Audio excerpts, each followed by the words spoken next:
Today on People Now, residents react to an earthquake that shook San Francisco. Also on today's show. You're crazy. You don't know the half of it. Disney released the first official trailer for the live-action remake of Lady and the Tramp.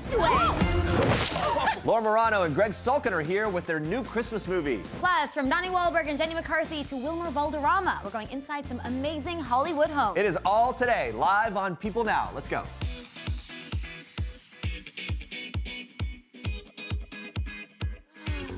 Hey, happy Tuesday, everyone. Welcome to People Now. Here we are. Yeah, love a good Tuesday. Is it ever too early to start talking about Christmas? I think so. Well, it might be, but not today, because we're going to be joined by Laura Marano and Greg Sulkin to talk all about their new holiday movie. It's called A Cinderella Story, Christmas Wish. Yes, and we've been asking you to send in your fan questions for Laura and Greg. There is still some time, so tweet us using the hashtag #PeopleNow. You might see your question get asked on the show. We're going to get to that in a little later on in the show, but for now, we move on to this. A 4.5 earthquake rocked the San Francisco Bay Area on Monday night. The United States Geological Survey reported that the earthquake had a depth of about 9 miles and hit near Pleasant Hill, California. It could be felt as far north as Chico, California, and as far south as the San Jose area. In some good news, officials say there are likely no fatalities involved in this. The Contra Costa County Sheriff's Office, where Pleasant Hill is located, tweeted that there had been no cause to report any injuries or damage. According to the agency, a smaller 2.5 magnitude quake struck the same area 10 minutes earlier. Officials added there was no tsunami threat. The San Francisco Chronicle reported that the earthquake was followed by at least 20 aftershocks in the first hour, topping at most 2.1 magnitude. The USGS is urging residents to be prepared for an increase in aftershocks through the weekend following Monday night's quake. A USGS geophysicist told NBC News that an earthquake of 4.5 magnitude is actually normal for that area, but it's not a common occurrence. They explained that the earthquake was likely strong enough to wake up sleeping residents or shake items from walls or countertops. A Pleasant Hill resident told the Chronicle that the quake was very loud, and some people on Twitter, of course, had some thoughts about the whole thing. It just shook them. This Twitter user used this shocked and very blurry hamster to show her reaction, captioning the pic with, "Me in my little twin bed during that earthquake." All right. Another person tweeted that it was a concerning earthquake, but they're prepared with their earthquake kit right there. Okay. And this woman seems to be in shock with this SpongeBob gif, tweeting, "It shook my place so hard, OMG." Of course, this guy posted his obligatory earthquake tweet because if you don't post about it, it didn't happen. I'm just glad that it was light enough that everyone can sort of joke about it and move on. All right, Joe Biden's son, Hunter Biden, is speaking out amid President Donald Trump's allegations against his family. During an exclusive interview with ABC News that first aired on Good Morning America on Tuesday morning, Hunter spoke out for the first time since the House of Representatives began its impeachment inquiry into President Trump after he lobbied Ukraine to investigate the Bidens. Hunter has a years-long business career that sometimes raised eyebrows, such as when he did business in China and Ukraine while his father was serving as vice president. Though Hunter admitted to ABC's Amy Robach that he had shown poor judgment about his past business ventures, he maintained that he did not do anything improper. After partial transcripts of Trump's call with the president of Ukraine were released, he denied any wrongdoing and instead accused the Bidens of corruption without proving or providing any further evidence. Now, Hunter tells ABC, quote, "What I regret is not talking or taking into account that there would be a Rudy Giuliani and a president of the United States that would be listening to this ridiculous conspiracy idea." Watch. In retrospect, I wish that my judgment. Time, you never thought this might not look right. You know what? I'm a human. And you know what? Did I make a mistake? Well, maybe in the grand scheme of things, yeah. But did I make a mistake based upon some unethical lapse? Absolutely not. Now, Hunter added that being the subject of Donald Trump's ire was a feather in his cap, and when asked how Trump's focus on Hunter's past business deals might affect voters and his father's 2020 presidential campaign, Hunter said this, "I think that they know who my dad is, and I think they know that my dad is not Donald Trump." During the interview, Hunter maintained that his relationship with his father remains strong. He said, "My dad doesn't have to defend me. My dad only has to love me, and my dad loves me unequivocally." And so that is one thing that he doesn't have to get involved in because he knows that I am my own man and I am strong enough. All right, now we move on to this. Prince William and Kate Middleton, they continued their royal tour of Pakistan on Tuesday, attending a special reception hosted by the British High Commissioner at the Pakistan National Monument. Kate stunned in an emerald sequin Jenny Packham gown with statement earrings, while William matched his wife's hue in a traditional Pakistani sherwani. Earlier in the day, the royal couple met with Prime Minister Imran Khan. Now, Khan is an old friend of William's late mother, Princess Diana, and even hosted Diana in Pakistan just months before her death in 1997. Khan also stated in the book Diana, Her Last Love, that he planned to help Diana marry Pakistani heart surgeon Dr. Hasnat Khan, whom Diana had been dating for about 2 years and was said to be in love with. But Dr. Khan was reluctant to commit to marriage because he was wary of the intense media attention, and he broke things off with Diana a month before she died.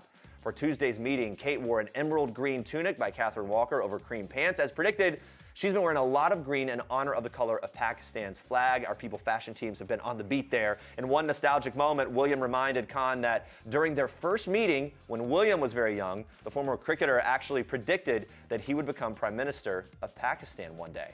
Now, earlier in the day, William and Kate met with the president of Pakistan after kicking off their tour of the country with a visit to the Islamabad Model College for Girls, where they bonded with a group of teenagers over their shared admiration for Princess Diana. A 14-year-old girl told William and Kate the students were big fans of the royal's late mother, to which William smiled and replied, quote, "You were really? Oh, that's very sweet of you. I was a big fan of my mother, too." He continued, quote, "She came here 3 times. I was very small. This is my first time, and it's very nice to be here and meet you all." All right, now we move on to a new must-see movie. Watch this. You're crazy. You don't know the half of it. Wow. What is this place? Disney Plus has finally released the highly anticipated trailer for the live-action remake of the classic 1955 animated movie Lady and the Tramp. And yes, it does feature, of course, that iconic spaghetti and meatball scene that we all love, forever rebranding the pasta as the go-to romantic meal. All right, the streaming service combines live-action filming with photorealism to bring the pups to life for a new generation of viewers. The film tells the heartfelt love story of a pampered Cocker Spaniel named Lady and that stray mutt named Tramp.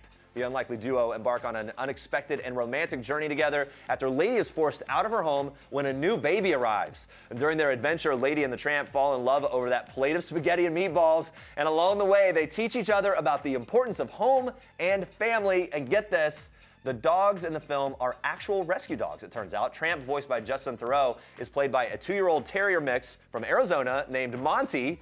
Tessa Thompson lends her voice to Lady, who is played by a real-life Cocker Spaniel named Rose. So we got Rose and Monty lighting up the screen. The film also features the voices of Janelle Monáe, Sam Elliott, and Yvette Nicole Brown. And we'll even get a taste of Janelle Monáe's singing voice when she takes on the song He's a Tramp for that movie. Looking forward to this. Lady and the Tramp is going to be available November 12th, only on Disney+. It's going to be great, right? I mean, I hope so. The original's so good, though. I always get really nervous about the remakes. I like the trailer. Yeah. I've got hope. Okay. I think here's my thing. It's almost like regardless of how it looks, I'm anxious to revisit the story. So And kids will love it, Yeah, you know? for sure. All right, you've got more for us at Star Treks. I do. We are kicking off Star Treks today with one family reunion, ready? That doesn't want to wait for their lives to be over. Did I get the harmony? You did. I All was just right. off. I don't- James Van Der Beek had a blast from the past at last night's Dancing with the Stars performance. Mary Margaret Humes and John Wesley Shipp, the actors who famously portrayed his parents on Dawson's Creek, were in the audience Monday night to cheer on their TV son as he took on the Paso Doble. The trio even reunited for a special photo together, and according to Humes' caption, it's the first photo they've all taken together in 18 years. Wow. She writes in part, "So proud of this one right here. Such an awesome night in the ballroom with James." That's very sweet. Now, Van Der Beek was dressed in costume during the shot, channeling Pirates of the Caribbean's Jack Sparrow for the Dancing with the Stars annual Disney night. He and his partner, Emma Slater, earned a respectable 26 out of 30 for their routine, which was set to the tune He's a Pirate from the 2003 hit Pirates of the Caribbean, The Curse of the Black Pearl. Dawson's Creek premiered on the WB back in 1998 and aired for 6 seasons before wrapping up in 2003. Mary Margaret remained on the show through all 6 seasons, though John's character, spoiler alert, was killed off in the 5th season. If you haven't seen it yet, you deserve to be spoiled. Yeah, a little behind. It's so nice to see them back together again after all of these years. Well, sometimes the stars really are just like us. On Monday, Eva Mendes revealed on Instagram that she popped into a supercut salon to get a quick haircut. She posted a selfie from the salon chair showing off her locks with the caption, Okay, this is a terrible angle, but thought you guys would like to know that, yeah, I stop into Supercuts every once in a while. EK, which translates to so what? And we agree, so what? She looks amazing. While Eva has been photographed rocking designer looks over the years, even designing her own clothing collections, she's not above quality beauty for a bargain price. She opened up to Birdie in 2016 about her drugstore makeup brand Circa, sharing that she grew up shopping at drugstores for pretty much everything. She added, when I was growing up, it certainly wasn't cool to have things at a discounted price or to have something at mass level. There was no H&M, it wasn't cool yet. So the fact that it is now and that people really understand that you don't have to pay a lot for things that are quality, I think that's really exciting. Now these days, the actress, who shares 2 daughters who are 3 and 5 with Ryan Gosling, is just thankful her clothes stay mostly clean. As a mom of 2 young kids, it's gotta be hard to do. Ava told People last month that her girls are, quote, still in that stage where we're painting all day, sharing that they participate in a ton of activities together. But despite the mess that crafting projects can create, the star says she's, quote, starting to feel like a woman again as her kids get older. She explained, I'm slowly starting to feel like a person. Now that we're getting out of that toddler phase, I'm excited to not wear paint all over me or food all over me. But we still have a 3-year-old. Well, hang in there, girl. All right, now watch this. You have to adopt the mentality of an Irish street cop. The world is a bad place. People are lazy morons. Minorities are criminals. Sex is sick but interesting. Ask yourself what would scare my grandmother or piss off my grandfather. And that's a Fox story. Ooh, I'm so excited for this. The full trailer for Bombshell is here, brought to us exclusively by Ellen DeGeneres. The movie stars Charlize Theron as Megyn Kelly, Nicole Kidman as Gretchen Carlson, and Margot Robbie as a fictional Fox employee. Now, the movie tells the story of the women who claim they were sexually harassed by former Fox News CEO Roger Ailes. Charlize and Margot are already getting Oscar buzz for this, and we can see why. The trio also appears on an episode of Ellen airing on Tuesday, where we get to see how well the 3 women got to know each other. Nicole and Margot even helped pick the best relationship match for Charlize, since she's, quote, shockingly single. That was her quote. However, things got a bit awkward for Nicole. Watch. I'm actually thinking that is a really good match. Yeah. You're out of your mind, Nicole. All right. I think stick with Michael. All right, stick with Thank Michael. God. Michael or Lenny Kravitz. Okay. Oh, Lenny Kravitz is so cool too. Do you know Lenny? I know Lenny a little bit, Yep. yes. Have you ever dated him? No, I've never dated Lenny. Yeah. He's very single. He's Okay. What do you This is dated? awkward. Did you date him? Move on. Yeah. You dated him? Yes.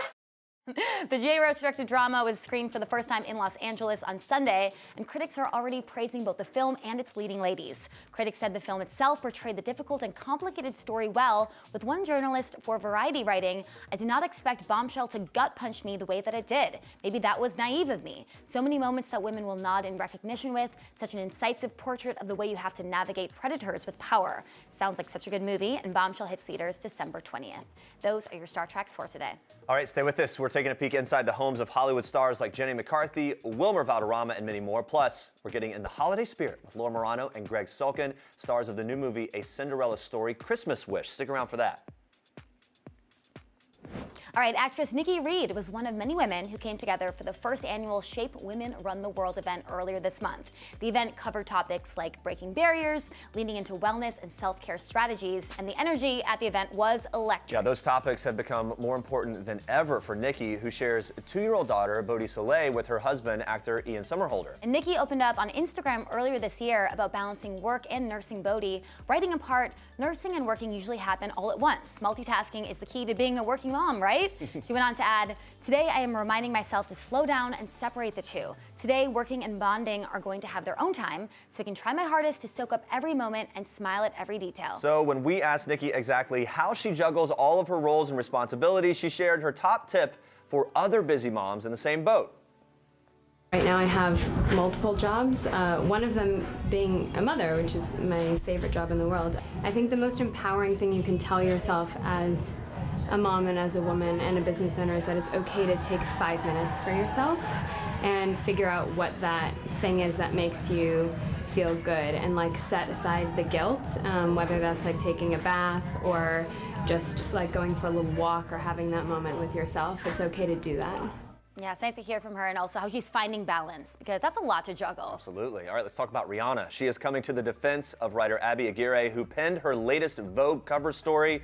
For a little backstory here, in the published spread, Abby nervously admits to Rihanna that she was, quote, winging the interview. She wrote, normally I bring a list of questions, but I didn't have time to prepare one, which I make a split-second decision to confess. Pretty bold move, kind of confesses it in the article. Yeah. Well, Abby received a lot of backlash for that, with many people thinking, how could you be unprepared for an interview with Rihanna, of all people? But the writer clarified her situation and defended herself on Twitter, saying, quote, guys, I was driving to Trader Joe's in sweatpants when I got the call. I researched my subjects to death, especially Rihanna. I appreciate the anger behind the reaction, but this is a misunderstanding for which I take full responsibility. Abby added in another tweet, quote, I had literally no notice. The point was to convey how nerve-wracking this was, given my deep, bordering on psychotic reverence for Rihanna. So she was in. Yeah, and now it seems Rihanna has some reverence for her as well. Rihanna praised the writer to Women's Wear Daily, was seemingly surprised by all the backlash, saying, quote, for you to get a call the day before, being like, hey, Rihanna's in LA, you want to do this, and show up on the dime and write an incredible article that I'm really proud of and enjoyed reading,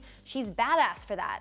And Rihanna added, if you don't have time to prepare, girl, you're gangster. It was a great article. She got Rihanna talking about how she declined to perform at the Super Bowl, how she is in a relationship, some really great personal stuff that you don't always get when interviewing a star. She's a fan of Rihanna, so she Right. knows a lot about Rihanna. Yeah. It's just that she got the call and had to do it. We've also had experience here where the best things often come from that spontaneous conversation, something you do that's unexpected and not planned for in an interview, and it can become the best little nugget of the interaction. And every writer and reporter has a different process, because sometimes you want to have a list of questions. Some people just want to kind of more wing it. But I think it was good that she was honest, because then it also made Rihanna feel like, okay, this is fun and easy. Yeah. Right? Either way, it was a great article, so good job. In PeopleTV's Hollywood at Home series, the stars give us a peek inside their stunning homes, from a pink closet to a bachelor pad with some surprising history. Gratitude is the theme that runs throughout Jenny McCarthy and husband Donnie Wahlberg's Illinois home. Donnie tells us that it was the first house that they looked at together. He adds, quote, when we came in the door, I saw Jenny's face and I said, I have to get this house. I just have to. This is the house. One of their favorite features is located in the kitchen, but it's used for a slightly different reason than you might expect.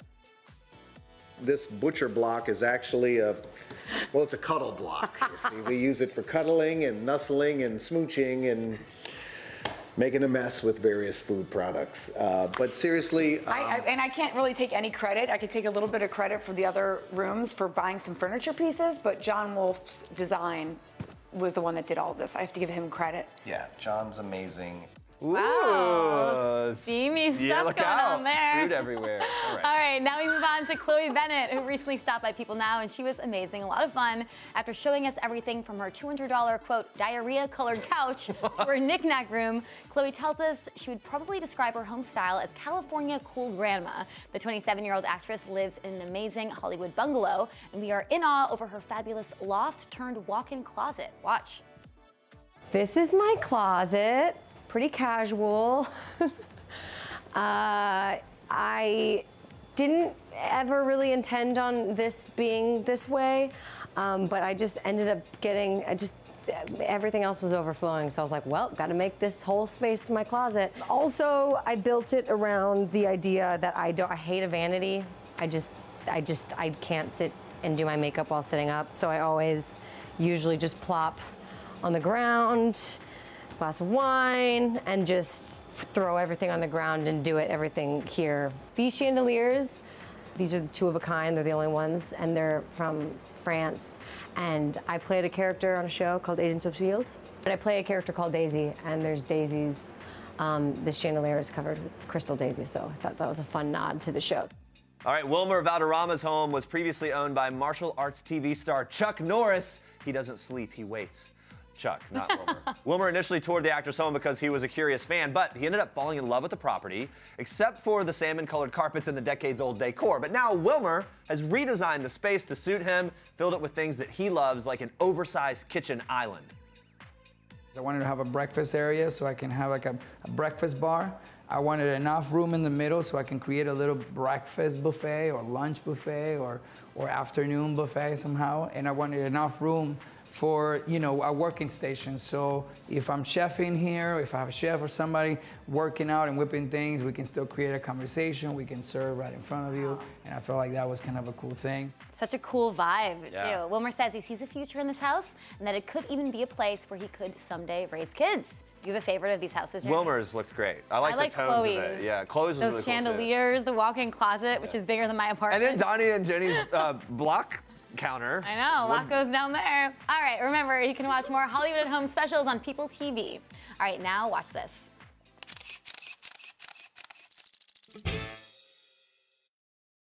Kat, where's the car? You have one job. Sorry. You're dragging the bags. Use those little spaghetti arms and raise them up. Is it a sale? It's Dominic Wintergarden. He's like a Kardashian, but even classy. I need to get him in my vlog. Take this. Move out of my way. Take this and get out of my way. So clumsy. The joy of kindness walked right into this humiliating situation. I ordered the decaf. Oh no, in this modern take of the iconic Cinderella, Kat Decker dreams of becoming a singer-songwriter, but is held back by her evil stepfamily. Will her Prince Charming or Santa save the day? From A Cinderella Story, Christmas Wish, Laura Morano, Greg Sulkin are here. Thank you for being here. Can we talk about that scene where all that stuff is on your face? How many times did you have to shoot that? A few too many times. And it wasn't, you know, in the movie it's a decaf or a Starbucks drink. In real life, it was shaving cream with food coloring. So my goodness. that was great. Yeah, but anything other than one take is too many. Yeah, I feel so bad for you in that moment, like on the ground with it all over And you. Greg had so much empathy and love and compassion and took photo after photo after photo after photo. Zero empathy. I thoroughly enjoyed it. Yeah. It was well worth it. It was like Greg. Greg, I hear that you found Santa inspiration from Mall Santas. Yes. Which is that's the place to go. That makes a lot of sense. Yeah, I guess so. You know, I've always loved Santa. I think every kid loves Santa. And so the opportunity to go and play Santa was one that I couldn't turn down. But yeah, I did a lot of research, went to malls. Greg was like kind of nervous. Like we're kind of saying this jokingly, but we're kind of not saying this. What's a lot to take on Santa? And honestly, like, face value, you're not the first guy that people think of. Yeah. So, you know, right? And that's a compliment. Thank you, thank you. Because Mall Santas don't look like you, But they tend to be, shaped a little bit different. Yeah, right. We had a bit of a different shape for Santa in this film. Yeah, so we changed it up, you know, Yeah. we changed it up. Different, innovative. And Christmas movies are rarely shot in wintertime, right? When did you shoot this? You know, we shot it kind of the tail end of winter in Vancouver in March, actually. Yeah. It's the fastest turnaround of a movie I think I have ever done, because we literally feel like we just shot this. Yeah, and now it's coming out. What did you do to get into the Christmas spirit when you were filming? To be honest, I feel like when you're there, everything is so Christmassy, so it's so easy to sort of get into it. Especially if you're literally dressed as Santa. That'll do it. Yeah. And there's Christmas music. Yes, and the first week we were in this like Christmas village that they completely just rocked decorating in like Christmas winter vibe situation, and it was amazing. That's really cool, actually. It was so cool. It was really magical. I've been looking forward to Christmas now for many months. It's like the most anticipated Christmas of your life. Christmas cannot come soon enough. Have either of you ever had like holiday-themed jobs? Probably not playing an actual Santa, but maybe like an elf or anything like that. You did that. Did you have that? Yeah. Stop. How was that? It was fun. It was for it was a magic show for kids, and I had to do a quick change from an elf to Rudolph, and I was really proud of it. How long was the change? Oh, I mean, I think I did it in under a minute. Wow. Right? I mean, I still kept the elf costume impressive. on, put Rudolph on, and then I was dancing. The and red like, nose. This was my life That right was the now. real Amazing. Yeah, you know, I've never had a holiday job, but I've worked with kids a bunch. My mom has a children's theater. I used to babysit. And so part of the job is like also in the film is working with kids. And so we had to do a performance for the kids, and actually getting the kids' reaction on the performance was hilarious, because like normally most kids react like, yeah, whatever. you know, right? cool. But you know, in the film, we want them to be like excited, and so Like we screaming, yeah, and so and like, woo, this is so fun. And so they would literally just be, and they were so cold because it was really cold, and so they were just like, you know, one girl was just like shaking her head, and like it was like Isabella, in a no, like no. She was just like, Stop. and Isabella and I were just like laughing, but we were also kind of like, oh, like we're almost done, we swear, like you'll be warm soon. That's funny. Any Christmas-themed jobs for you? No Christmas-themed jobs for me. This was my first Christmas-themed job. I Kind of jumped in the deep end, yeah. Just went in, you know, put on the Santa hat, and here I am. Well, Disney is responsible for making Cinderella the iconic movie it is. You guys are both former Disney stars, so what was that like, kind of full circle?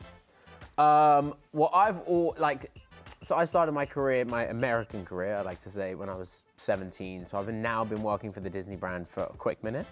And I'm so lucky. I feel like it was the best stepping stone platform opportunity, and so to come back. I mean, obviously now I still do a Marvel show, which is owned by Disney. I feel like everything Still I in the do family. is Yeah, still totally. owned by Disney. But yeah, this was special. I mean, this was you know. Yeah, and I grew up, I mean, as so many people did with the Cinderella story franchise. So like the idea of being in the film that like so many lovely like girls I know have been, but also like the iconic Hilary Duff was in. Oh, right, I mean, yeah, of course. That was just really exciting for me and really, really cool. I love that that's the main point of reference is the Hilary Duff one. Because- Absolutely. Well, it's the first one. Yeah, Yeah, right. so you're kidding? It's like, And we get to hear you sing.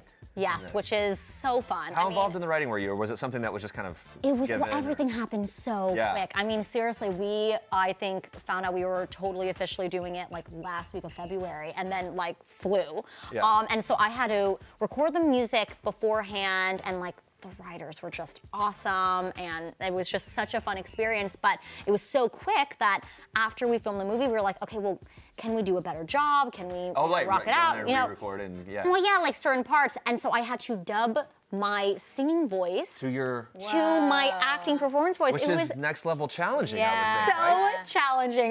But it was really kind of cool. And then you got in on this a little. A lot of re-recording on my end. Right, okay. Not necessarily singer by trade, Laura, but did Laura give you any tips? Yeah, stay silent.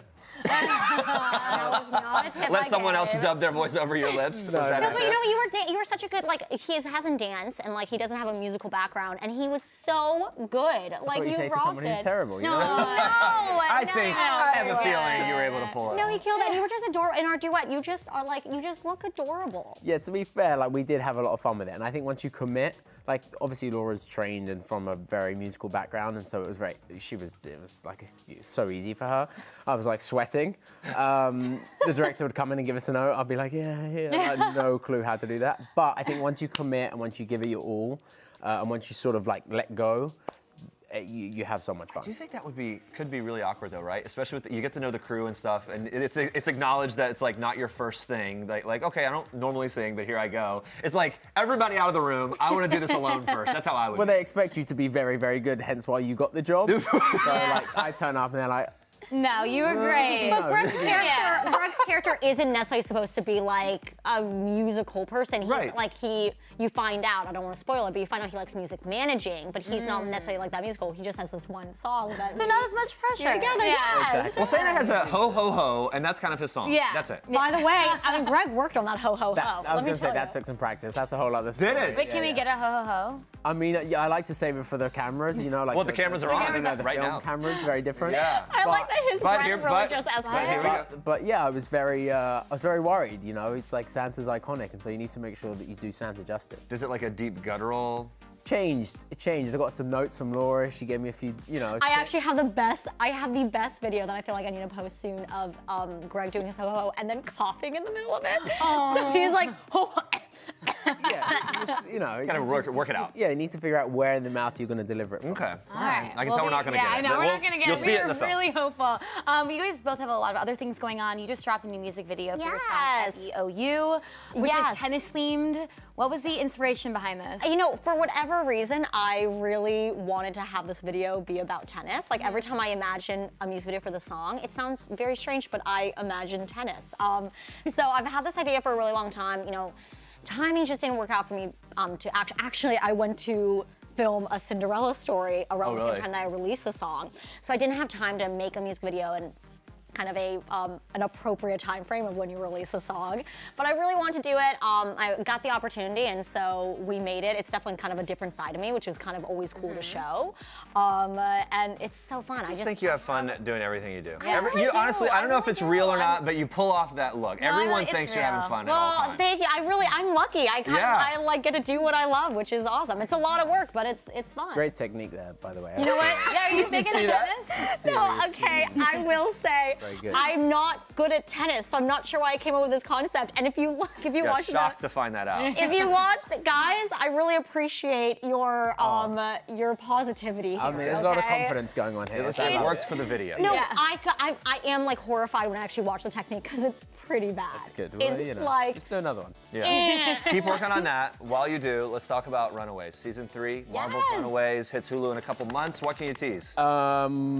December 13th, it comes out. I personally think this was our most ambitious season. In what way? I just think the special effects were, I mean, you should see what we've done. Like, we've used technology that we've never used on the show before. Ooh. So the look and feel of it, next level. Yeah, 100%. Especially, to me, the finale of season 3 is the best TV episode I've ever personally been involved with. Wow. Wow. So yeah, it was cool. And, you know, Josh and Steph, our showrunners who did Gossip Girl and the OC, know exactly what they're doing. Yeah. And so just to work with them every single day, to learn from them every day, has just been the best experience ever. Yeah, and Greg, we have to ask about this because we're big Bachelor fans around here. Okay. We thought it was a really cool connection, so we all know Colton and Cassie. You're dating Yes. Cassie's sister, Michelle. Yes. You guys are very cute on the gram. Thank you By the very way, much. they the Bachelor was happening while we were filming. Yeah. And I didn't know. Greg just casually dropped like, oh yeah, like my girlfriend's sister's on The Bachelor. So I'm thinking like, oh, maybe she was like one of the early Yeah, right. contestants Like or already off the whatever. show or something. Yeah, and so like I see The Bachelor trending one day, and Cassie left and it was really dramatic, and so I'm talking to Greg about it, and he's like, oh yeah, it's Cassie, and I'm like, Like, what? Oh my goodness. Yeah, I think, you know what's crazy? I said to Cassie yesterday, actually, I was just like, you know what's mad? Is like, I'm mad at the fact that I watched I've never seen The Bachelor before. I watched that season, and I still, to this day, Colton and Cassie I had met before the last 2 episodes had aired, and I still don't know what happened to the end of the show. Oh, you didn't see it? So like, I know it was dramatic, but all I know is Yeah. like, I just know them as like, obviously, sort of like. Did you see the fence jump? I saw in the commercials, but I never saw that episode. Oh, okay, yeah. So that's what I You mean. just saw it in Talk about real it. I have no life. idea what they're Yeah. talking about. He You guys are jumps always fences a hanging bunch. out. Yeah, you guys are always hanging out. What's the double date look like for you four? Double date consists of healthy food. Everyone's pretty health conscious. Lots of good healthy eating. I'll tell you that is a hot double date. Let me Guys, tell you. let's look at our calorie and count. Also, you know what it is? It's amazing because I really get on with Colton. The girls are obviously they're sisters and best friends, and so he's like my brother. And I love Michelle. Yeah. She's just like the most They're the gorgeous. best fans, truly. Love her. Andrea and I were just at Dancing with the Stars, and we saw them there. Okay. And they look so happy together, and I just want to know when the ring's coming, and if it's like on the way. I'm sure you know, and you'll tell us right now. Yeah, that's you. After I'm not the Jess's right person to Santa ask. laugh. Okay, all right. Well, congrats on that, Yeah. though, because you guys Of seem course. really happy Michelle's together. the best. She's a sweetheart. Turns out people love you two. We put out on Twitter to see if any fans had questions for you. We received an overwhelming response. Let's see what Twitter had to say with some of these questions. We began with Anna Paula Eberola asking, what was your reaction when you found out you were going to work together? Try to quit. I mean, Immediately tried to just undo the so contract. upset. I was just like, Greg, he's the worst. No, we had known each other before. We didn't know each other that well, no, yeah. But I did know of Laura's professionalism, and I knew of her talent. I'd worked with her sister before, and so I was excited. Yeah, I mean, I was so excited. I called Greg when I found out he was gonna do it, and I was like so excited. We were like talking about, because he had just worked with Vanessa, my sister, and so this was kind of a different experience because we were again doing a musical and had to like do dance numbers, and so the whole time we kind of just like kept joking like, who's your favorite Marana sister? Like which one? I mean, yeah, like Vanessa's really good and she's awesome and everything, but did you dance with her? Right, Did you right. have to like do choreographed moves? Greg's like the best, so I was so excited. And Vanessa's still my favorite. So. All right, Gressy asks, how was the kiss? Well, that's a great question. I'll leave this one to you. Thanks. Well, I don't want to kind of give it away. I mean, do we Was even there a kiss? kiss? I don't know. I'm not sure. Maybe not. Yeah, so. Gressy thinks so. Yeah, totally. Natasha wants to know, what was the first day on set like?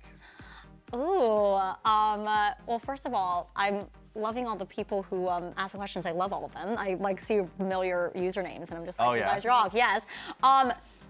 Okay, so first day on set was actually pretty hectic. It was a really big emotional scene. You were really busy. It was all your scenes in the house. It was hectic. Greg had a lot to do. It was cool though in the sense that every time you start a new job, I always find that it's like going to school for the first time. And so the nerves kick in, you forget, for me personally, like I've been thankfully doing this many years, and I always forget how to act. First day, no idea what I'm doing. I'm like, I know what a mark is. Yeah, I know what's going on here. It takes me a few takes to get into it. So for me, it's always a little nerve-wracking. But the house that we were filming in was unbelievable. Yeah. It's supposed to be Dominic, Greg's character's house, and it was truly a ridiculous house. Yeah, I was like on this lake in Vancouver. I tried to stay there. They kicked me out. All right, we have another tweet. They want to know if Laura watches Runaways and if Greg watched The Perfect Date, the Netflix movie that Laura starred in earlier this year. Well, of course I watched The Runaways because Greg's in it. No, it's so good. I mean, I hadn't watched before, and my sister's boyfriend was like, "Oh my God, you're working with Greg." Vanessa just worked with Greg, but he was like, "I love The Runaways," so I was like, started watching, and it's so good. I see why you like Greg Vanessa is now. so It's really like good. the Runaways connection, right? Vanessa and her boyfriend are into it, Yeah, and that's what gives you the truly. partiality. Yeah, exactly. And of course, I watched The Perfect Day because Laura was in it. And your friends would know it too. And I'm friends with Noah too. So, you know what's crazy though? When I did watch the movie, I was very impressed with Laura because I'd just seen her play that crazy? Cinderella, seeing this very elegant, beautiful, sort of strong woman, and then to see her in The Perfect Date, which was so different, I was like, good for her. And I'm going to speak as if Laura's not here for a second, but I truly believe that Laura, and I say this to all my friends and people in the industry, is Laura is the next Anne Hathaway. And so for me to see it. No, I actually. Greg, how many times do you talk about me being the next Anne Hathaway? when I'm on camera. Yeah, that's what I figured. Have you said that before? No, meaning I've never heard him say it. No, I was saying, no. Anyway. No, I was watching the movie and I saw that. I was like, oh, she kind of reminds me of Anne Hathaway. Oh, guys, Princess Diaries is one of my favorite movies. Yeah, no, Laura is. Another one. I know. This is almost like a love fest over you, Laura. I know, guys. No, seriously, but Greg, I feel the same way about Greg. I feel like you're the next Anne Hathaway. All right, here we go. Twitter user at AliC asked, how did it feel to play a princess in the world, and did Laura Marano audition to play Snow White in the new live action? Oh, man. Okay. Well, first of all, I'm still just beaming, Greg. It was so fun. I mean, it was really fun playing princess. Obviously, it's more of a modern princess. She's not No, it's a cool take. It's a Christmas princess. Really. It was so much fun. I think just kind of embodying the story. I feel less of a princess in this and more of a elf, which I really also enjoyed thoroughly. And for the Snow White question, I did not audition for Snow White yet, but I am more than happy. Yes, I feel like, if my hair was shorter, lips a little redder, I feel like she's my favorite princess. I mean, Snow White. If they want the next Anne Hathaway as their Snow White. Yeah. Just saying, guys. All right, last one. Can you hint at what scene in the movie that will pull at our heartstrings the most? Ooh. I personally think on the not the antique, the carousel. Oh, that with the duet. Yeah. The duet's gonna I think kill a lot of people. I think a lot of in the people will best be way. watching this movie with a smile on their face. Oh, I love that. I think I think that one is probably, you're right. I feel there's one where we have I get mad at you. And that one's so opposite. Pull your heartstrings in the sad way. Okay, the ripping. Yeah, And then the carousel. And as an audience together. member, you're a little bit I don't know. I'm kind of why are you mad at him? He's lovely. I You're I agree. Exactly right. Yeah, no, I just think the carousel, lovey-dovey, very nice. It's super cute. We'll keep our eyes peeled for the carousel and the duets. Thank you guys so much. Thank It's so good to talk to both of you. you. A Cinderella Story Christmas Wish will be available on digital starting today and on Blu-ray combo pack and DVD on October 29th. And coming up tomorrow, we are chatting with Angelina Jolie, Elle Fanning, and Michelle Pfeiffer about Maleficent 2. Plus, Adam Rippon is here talking about his love life, politics, and his new book. Thanks for watching. For now, we leave you with one last thing from Real Housewives of Orange County star Gina Haider. Bye. Bye, guys. Hi, I'm Gina Haider from the Real Housewives of Orange County, and this is one last thing. My last girls' night out was with my girls from Long Island. We went to a winery on Long Island in Northport, which was beautiful, Del Vino, and then we just kept the party going back at a friend's house. My last big splurge was, yes, when I don't really splurge a lot, but when I first got back to New York this summer after everything had happened, obviously Fallout, my best friend Priscilla was like, do you know what you need, girlfriend? And I was like, what? And she was like, Saks Fifth Avenue. And we went and I bought like a new YSL bag, a new Gucci bag. I got some Gucci flats. I mean, I made decisions that I had no business making, but it really, actually, it did retail therapy, man. It worked, it was great. My last moment of bliss was, I'm gonna be honest and say it was last night with my